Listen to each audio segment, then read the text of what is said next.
Hey, please, please, I'm leaving. I'm leaving.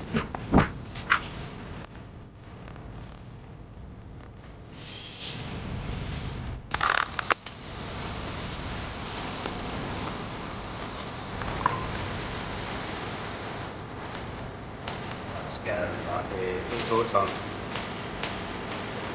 Whoa.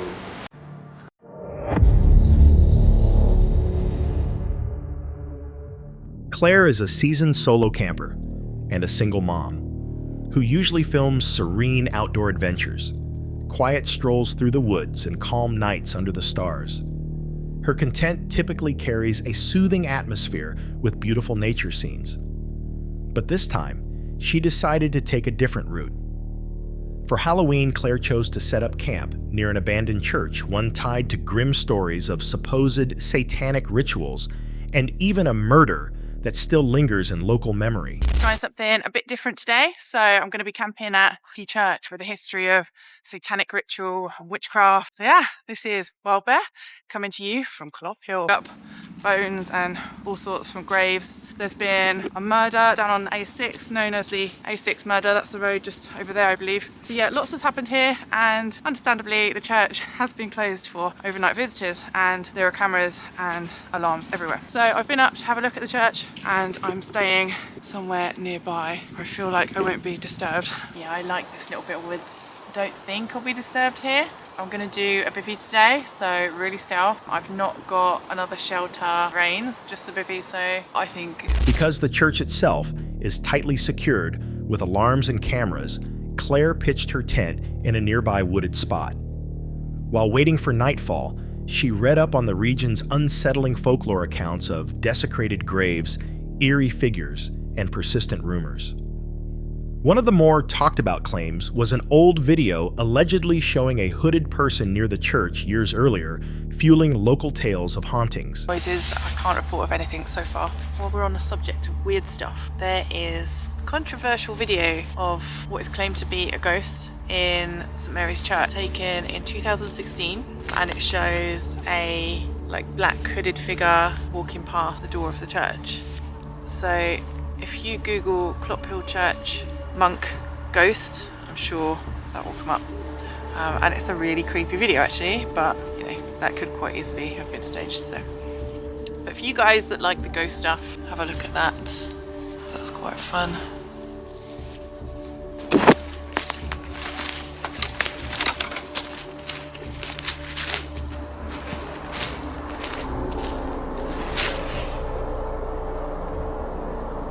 As darkness settled in, Claire explored the area, cooked dinner, and eventually crawled into her sleep setup, hoping for a restful night. But as she lay back, a new tension took over.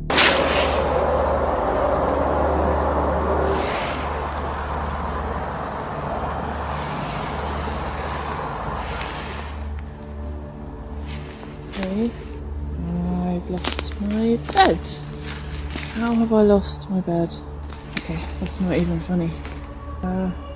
Right, okay, I'm trying not to get disoriented. Where did I come from?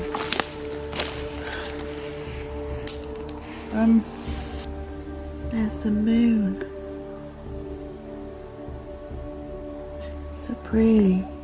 Good night, wild ones. See you in the morning.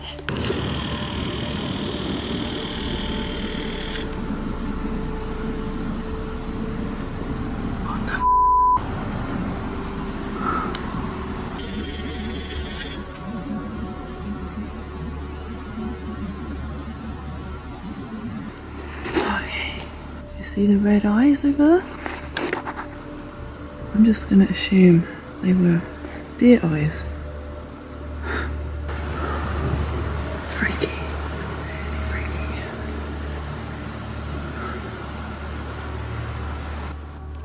I don't like the red eyes. Strange noises echoed through the woods, and then suddenly, she noticed what looked like glowing red eyes peering at her from the tree line. She tried to dismiss it, saying it could have been deer reflecting her red headlamp, though her voice betrayed unease. I keep telling myself it's just because I had my red light on my head torch, that's why the eyes look red. And if I had the white light on, they would have just been white, because they're just deer eyes. The eyes didn't move. They didn't blink.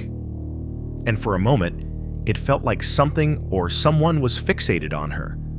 Perhaps it was only wildlife reflecting light. Still, Claire's discomfort mixed with the location's dark reputation brought an added layer of dread. Even experienced campers can't escape how places steeped in folklore can twist perception. Was it just a reflection and nerves at play?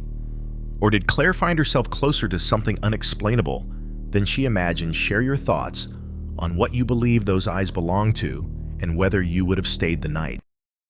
Tonight's footage comes from Rechile, a TikTok creator recognized for their wide variety of lifestyle content covering travel music, trending challenges, and day-in-the-life clips. But on December 4th, 2023, during what was supposed to be a calm, solo camping trip in a public forest, the evening took a dark and unsettling turn. What began as a quiet night beneath the trees quickly unraveled when a man appeared at the campsite, aggressively insisting the land belonged to him. I'm leaving. I'm leaving. I wanted to camp in a forest, but a crazy guy is trying to burn my tent. Watch what he's gonna do. He's angry because he thinks it's his forest and he doesn't want anyone to sleep here. But it's not. It's a public forest. And it's not over. Look at what he did after that. I wanted to leave and I picked up a few things and started walking towards my car, but he completely ruined it. Oh no. Oh no.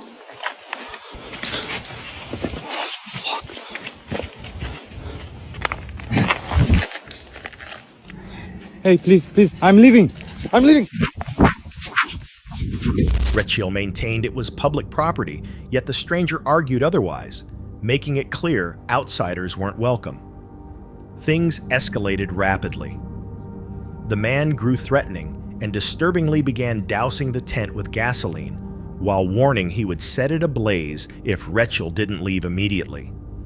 Terrified, the camper grabbed a few essentials and rushed toward the car, only to find it had already been damaged, likely by the same individual.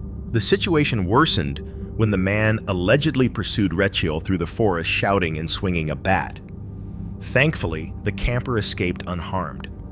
Still, the incident left a lasting impression and a chilling example of the risks solo adventurers can face. Whether the man was intoxicated, unstable, or something else entirely remains unknown. What is certain is how quickly the encounter shifted from heated words to a direct physical threat. It underscores how unpredictable public spaces can be and how even seasoned campers aren't immune to danger. What would you have done in that moment? Would you confront the threat or get out as soon as possible? Share your thoughts below, and remember to be cautious when camping alone in unfamiliar places.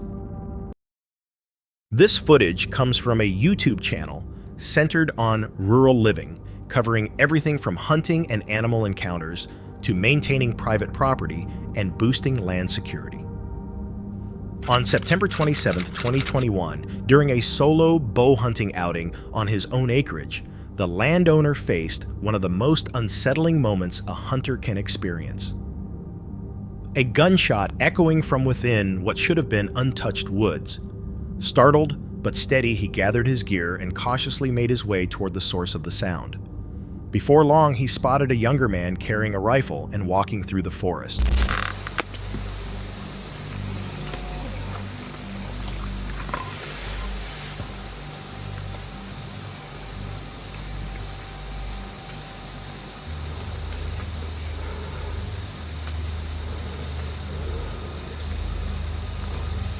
Hey!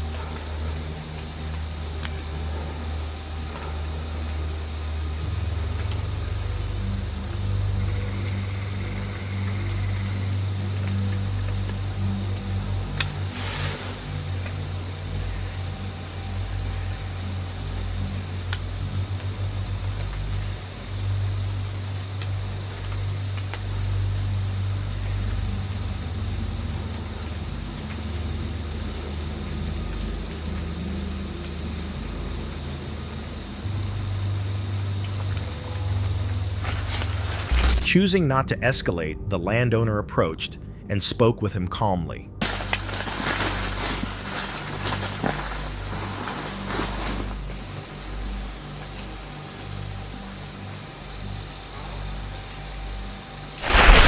How you doing?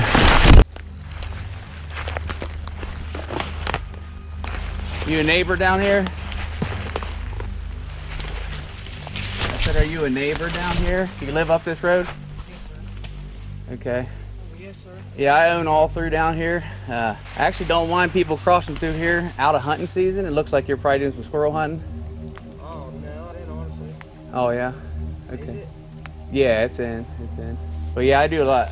I basically bought this property to deer hunt, and it's the first day of deer season. So I'm down here bow hunting. I heard the rifle go off down there a little ways. And I had a group of deer in here, and as soon as that gun went off, they were gone. My bad, man. I didn't know. Yeah. But yeah, I own from the pipeline all the way down to just about a little further past where you were as far as you can see. You bought all Kevin's property. Yeah. Heck yeah. There's some big deer in here. Yeah. My bad, man. I didn't know. All right. Yeah, I appreciate it. From now all the way through, pretty much about the end of, what would it be, February, we'll be down here hunting pretty hard. That's when deer season pretty much goes out. Like I say, I know you guys walk along through the creek here, and I don't mind through the summer and stuff like that. But yeah, during hunting. If I didn't know deer season was in, I wouldn't even been walking through here. Yeah. Man, that's my bad. I appreciate that. Yeah, like I say, yeah, we'll be hunting pretty heavy through. That's the reason I bought this property, just for straight for deer hunting. There's some monsters in here, man. Yep. I've been hunting one for about 3 years now. Pretty big. Yeah. All right, cool. Yeah, if you want to just finish your way down through there, I imagine, and then, like I say, when you come back, if you don't mind just taking the road back. All right, man. I appreciate it. Take her easy. Yeah, I'm Joe. All right, man. Have a good one.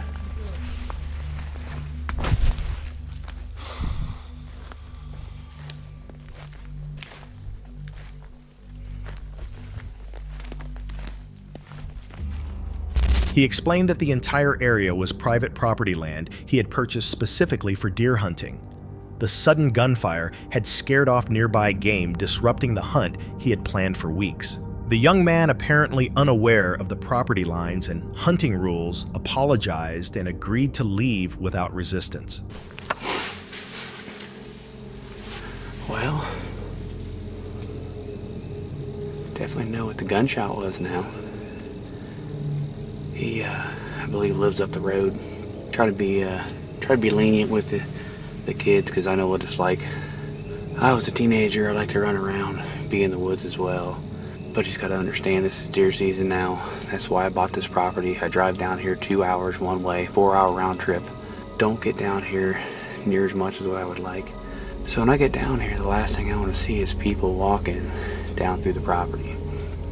So, I don't know if you hear the audio. I'm trying to work with the kid. I told him, the end of February or so,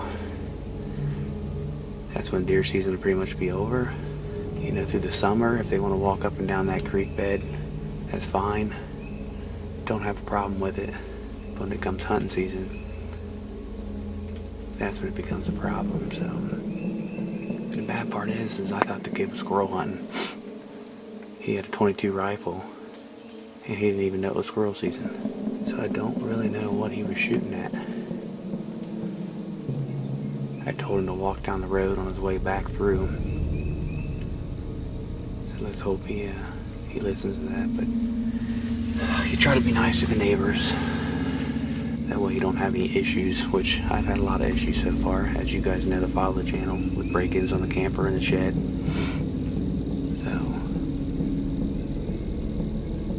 Hopefully being the nice guy this time will keep me from having those issues.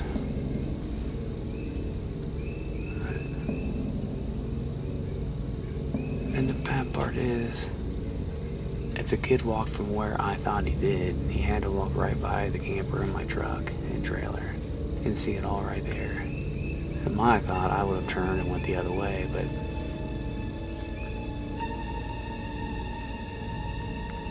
I don't know.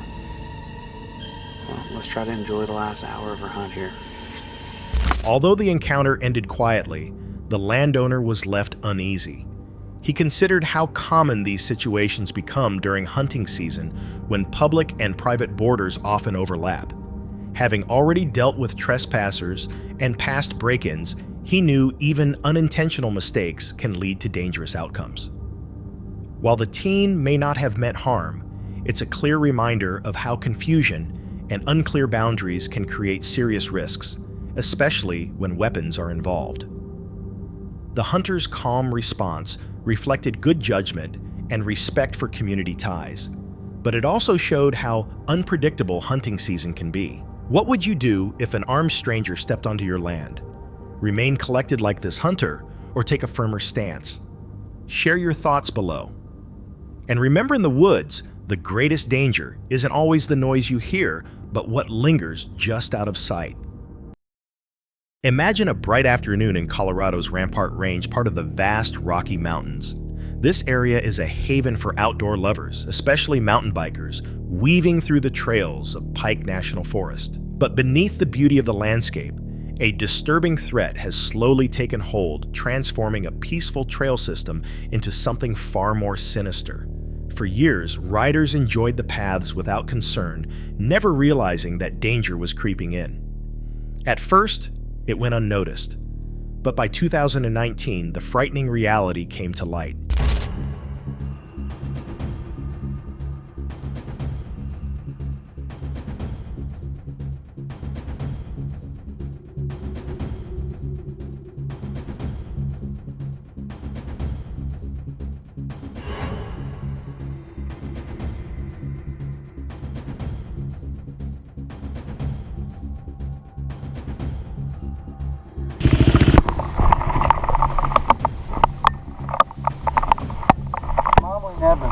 Ти види това? Добър стона снима, идиот. Мамо и Ама аз късно можеш да ми споръчилат постигна. Те се издържа, старите, наравно.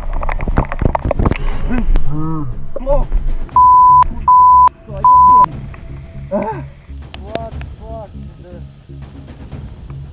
What is this, man? Ами да я взел, стари. А мислев да би покрито полиция. Najbolj to ni ilegalno, a ne, pač nekoga treba pokrit. Sam pač na nek čudan način, a ne. Najbolj da bi puško gor navezal, stari. To se pa kar nem zgodil, ne moram ga reči. That year, a story spread online that shook the biking community. A mountain biker shared that a former classmate had been killed while riding. The cause: a thin wire strung across the trail at head level, a trap clearly meant to maim or kill. The internet erupted with outrage. Shock, anger, and demands for justice filled comment sections. Many called it nothing less than an attempt at murder. Even more unsettling was that this wasn't the first case.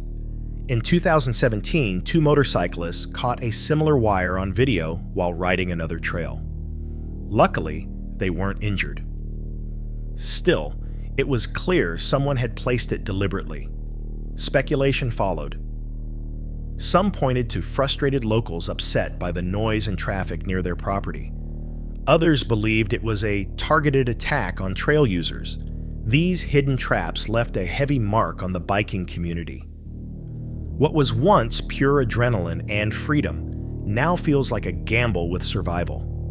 Riders inspect every bend, every shadow, for something that could end their ride or their life. Some think it's the work of a lone individual, while others suspect multiple people. The fact that incidents happened years apart and in different areas hints at a larger pattern. But with no arrests, the truth is still a mystery. Could someone still be planting these traps, waiting for the next unsuspecting rider? And if so, how many other close calls have gone unseen? If that story unsettled you, what follows might just be one of the most dangerous encounters ever recorded. Picture a cool morning in Provo, Utah. The first light of day spills across the valley as jogger Kyle Burgess sets out on what he thinks will be an ordinary run along quiet mountain trails, unaware he's about to face one of the most unforgettable wildlife encounters ever caught on film. At first, everything feels routine. The trail is calm, the air crisp. Then Kyle notices movement ahead, a small creature on the path. Believing it might be a bobcat kitten, he pulls out his phone to record. But it isn't a bobcat, it's a young mountain lion. And where there's a cub, the mother is almost certainly nearby. Moments later, the adult cougar emerges, and instantly Kyle finds himself in a dangerous standoff with one of North America's top predators.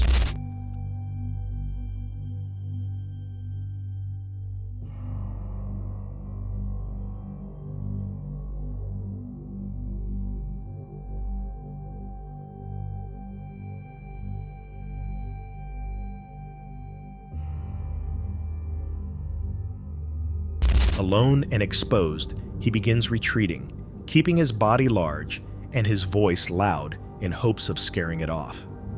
But the cougar refuses to break away. It shadows his every step, lunging forward, eyes locked on him. At one point, Kyle briefly looks down to avoid stumbling, and the animal seizes the moment, rushing toward him in a sudden charge. For 6 long minutes, the tense encounter continues. Finally, Kyle grabs a rock and hurls it in desperation.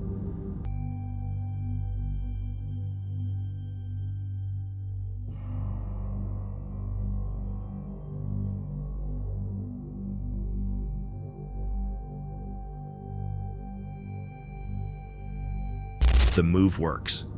The cougar spins and vanishes into the brush, leaving Kyle shaken but alive.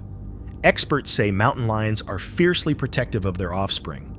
They believe Kyle's steady retreat, refusal to run, and constant eye contact likely prevented tragedy. His composure under pressure may have saved his life. But it leaves a haunting thought. How many others have crossed paths with predators on remote trails and never made it back? If this encounter unsettled you, you're not alone. And before we wrap up, here's a quick bonus to thank you for your support. Something wild is coming next. In March 2023, a man named Gary and his daughter Amika set out for a walk in the remote Tensmere forest of northern Scotland. What began as a simple day in nature quickly turned into something far more unsettling. As they moved deeper into the woods, Amika mentioned she could hear faint voices in the distance. Curious, yet uneasy, the two stepped off the main trail to investigate. But what they discovered wasn't another hiker or even a campsite. Instead, they stumbled upon something deeply disturbing. We just stopped to have a look in these woods. Look at how scary that is. Put the torch on. Here's even more on the ladders. Oh, there's someone lying on the ground. Without Falling over. Look at the one on the ladders going up the tree. Oh, yeah, that's What about the washing line over there to the left? Yeah, there. Keep it there. That is weird, isn't it? one over there that isn't. There's a doggy there. Scattered among the trees were dozens of mannequins, each dressed in odd, mismatched outfits and positioned in strange, lifelike poses. One leaned against a ladder, another sat slouched over, as if frozen mid-motion. A crude clothesline stretched nearby, making the scene feel even more unnerving. Not far from the mannequins stood a dilapidated wooden cabin, its exterior walls covered in eerie paintings. The purpose of the display was unknown, but the amount of work involved suggested whoever created it, acting quickly, they returned to their van, carefully avoiding the vehicle altogether. To this day, no one has claimed responsibility for the bizarre setup, and no explanation has ever surfaced. Some believe it might have been an abandoned art project or remnants of a film set. Others fear it was intended for something far more sinister. Whatever the case, it clearly wasn't designed to be discovered by chance. But the question remains if Gary and Amika hadn't turned back when they did. Would that car have simply driven past, or was someone already watching? And if that story gave you chills, brace yourself. Because what comes next may be the most disturbing encounter ever caught on camera. That's it for tonight. Which moment creeped you out the most? Drop it in the comments. Have your own story? Share it with us, and stay tuned. The next one is even darker.